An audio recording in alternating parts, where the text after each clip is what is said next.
l'abbé Jacques qui nous accueille dans sa paroisse. Et puis, je dirais que vous aussi, vous nous accueillez avec vous dans cette paroisse. Alors, un gros merci en cette journée d'Action de grâce. Alors, nous sommes arrivés tout récemment, hein, le 13 août de cette année, et j'y vois comme un petit clin d'œil du Seigneur parce que notre fondation a été le 15 août en 1943. Alors, on peut dire que le Seigneur a de la suite dans ses idées. Alors, c'est comme pour nous un nouveau départ dans un nouveau lieu. Alors, nous sommes appelés recluses missionnaires. Ça peut porter un petit peu à confusion, mais au début de la fondation, il y avait un fort volet de recluses et une mission qui était à faire.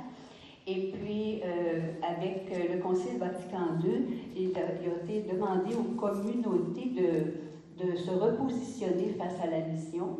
Et puis, notre communauté a opté plus pour la vie contemplative. Mais on reste quand même missionnaire dans l'âme, missionnaire par notre prière d'intercession. Alors, je pense que recluse missionnaire nous convient encore très bien. Alors, nous sommes quand même ouvertes à tout ce qui se passe dans le monde, je dirais presque comme toutes les communautés. Et puis, ce qu'on dit dans le monde, vous voyez que sur l'affiche, nos fondatrices portaient le globe terrestre, l'humanité dans leur prière. Alors, par la suite, on a continué pendant plusieurs années à cette mission. Ça fait quand même 82 ans que nous sommes fondés. Alors, je vais commencer par vous parler un petit peu de la fondation qui a eu lieu en Alberta. C'est assez étonnant. Et ces deux jeunes montréalaises, Rita Renaud et Jeannette Roy, qui sont allées fonder là-bas. Au début des années 40, elles avaient fait quelques expériences ensemble de vie commune. Elles étaient toutes les deux appelées par la prière, la vie d'une recluse et tout ça.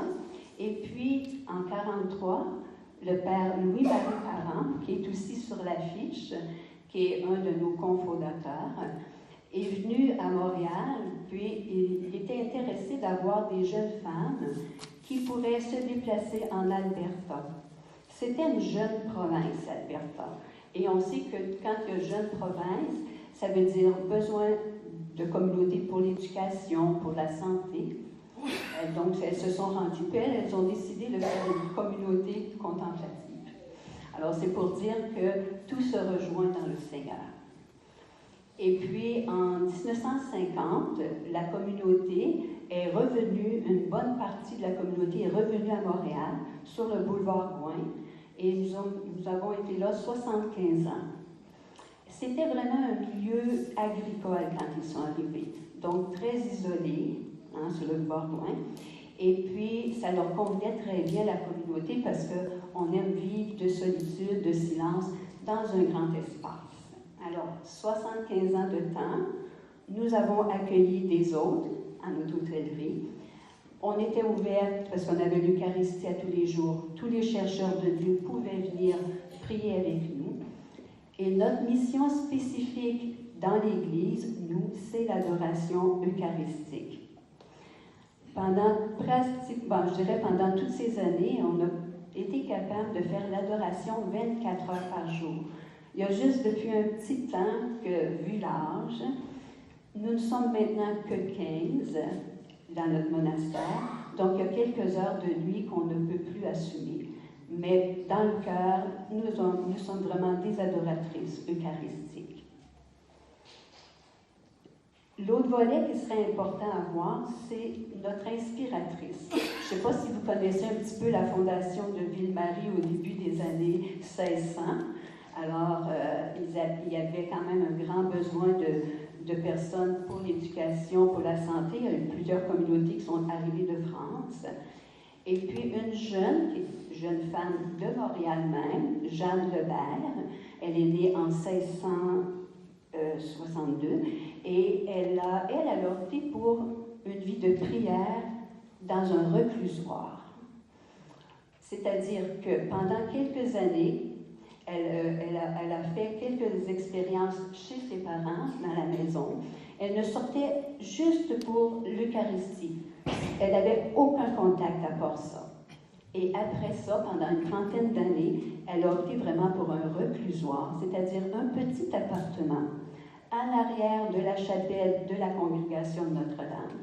Et là, elle ne sortait plus du tout.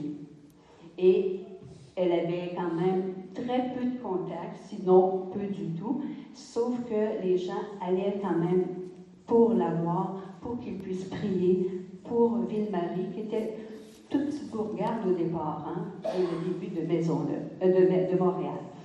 Donc, l'inspiratrice dans notre communauté, elle est très, très importante. Elle était vraiment l'inspiratrice de nos deux premières. Et elle a continué à être importante pour nous. Et puis, vous allez voir, on va demander à Michel de venir. Elle est aussi très importante pour les adorateurs, adoratrices. C'est vraiment celle qui était l'inspiratrice de la réclusion.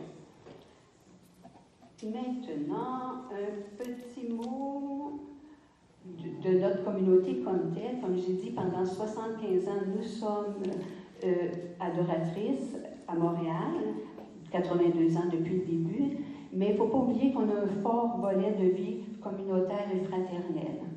C'est pour ça qu'on se retrouve dans un petit nouveau milieu, mais que quand même on continue notre vie de recluse dans notre vie fraternelle et communautaire. On vous demande vos prières, parce que c'est toute une adaptation pour nous, passer d'un très grand monastère, d'un lieu qui était excessivement grand, dans une toute petite place. Mais comme on dit, dans le fond, l'essentiel, c'est le Seigneur qui est présent avec nous, puis on continue notre mission d'adoration. Puis j'aimerais ça, si jamais vous êtes intéressés, nous allons pouvoir vous donner des feuillets. Je serai à la porte à la fin. Nous avons un petit feuillet sur les reclus. C'est vraiment nous maintenant dans notre nouveau milieu. Nous avons un feuillet sur Jean Lebert qui est intéressant aussi. Ça va vous la faire connaître, puis peut-être que ça va vous donner le goût d'aller plus loin pour la connaître. Il y a des livres sur elle.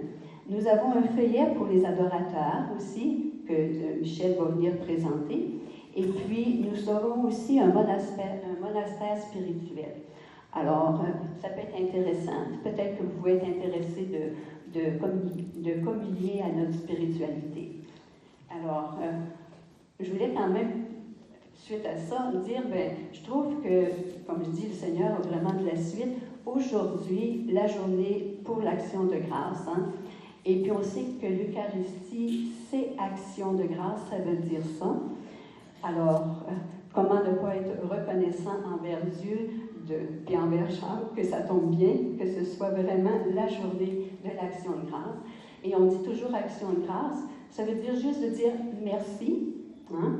Puis, je conclue en disant merci à vous d'être là, merci à vous de nous accueillir, et merci à Jacques de nous accueillir. Merci. Alors, je demande à Michel de venir nous présenter un petit peu les adorateurs. Bonjour, je m'appelle Michel Lavallée. Je suis le président de l'Association des adoratrices et adorateurs des recluses missionnaires. C'est qui ça, des adoratrices et des adorateurs des recluses missionnaires? C'est des hommes et des femmes, des laïcs, nous sommes des laïcs qui avons choisi d'aller plus loin, plus avant dans notre engagement chrétien, dans la recherche de Dieu et de son dessein sur nous. Alors, suite à un appel intérieur de l'Esprit Saint, nous avons choisi de cheminer dans la foi de notre baptême en nous inspirant de la spiritualité des recluses missionnaires. Je voudrais rajouter qu'on a toutes du contemplatif dans nous autres. Alors, il est à plus ou moins grande intensité. Nous autres, on a connu qu'il était une intensité un peu plus élevée. Alors, c'est pour ça qu'on s'est dirigé à un endroit où on pourrait nourrir le contemplatif en nous. Alors, ayant pour modèle Jean Lebert, nous nous engageons à vivre dans notre milieu respectif en témoin de la parole et de la vie de Jésus, en mettant au premier plan l'Eucharistie, l'adoration, l'intercession et l'esprit de service. Alors, nous laissant guider par l'Esprit, nous tendons à faire Eucharistie en toutes choses, donc avec dans l'offrande la louange et l'action de grâce. C'est ça qui est la vie qui nous traverse.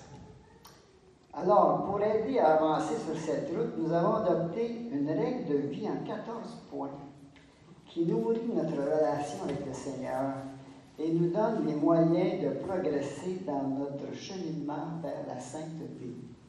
C'est un bel encadrement qu'on nous a offert. Depuis, nous avons une rencontre mensuelle qui est planifiée pour approfondir les différentes facettes de cette spiritualité dans laquelle nous nous sommes engagés et qui est la raison de notre présence ici aujourd'hui. Aujourd'hui, c'est notre rencontre mensuelle chez les Recluses. Alors, cet engagement pour vivre cette spiritualité est scellé une fois par année, donc renouvelable à tous les ans. J'aimerais ajouter que dans la famille reclusienne, il existe 4 possibilités de se rapprocher de la spiritualité des recluses. On a les amis adorateurs, qui sont des adorateurs, adoratrices, des personnes qui ont fréquenté ou qui ont séjourné à l'hôtellerie du monastère à Rivière-des-Prairies ou qui connaissent les sœurs par leur site web. On a le monastère spirituel, que Céline nous a parlé. Ce sont des personnes qui s'engagent dans la prière d'adoration et d'intercession, ainsi que dans d'autres aspects de la spiritualité, mais qui font ça plus seuls. Alors, il y a le groupe des adoratrices et adorateurs que nous sommes. C'est à ce titre que je suis venu vous parler aujourd'hui. Et j'ai trouvé aussi qu'il y avait aussi des personnes engagées par vœux privés qui préfèrent cheminer seules et qui définissent elles-mêmes le contenu des vœux qu'elles prononcent. Alors, merci beaucoup. Si vous voulez plus de renseignements, viendrez nous voir à la fin.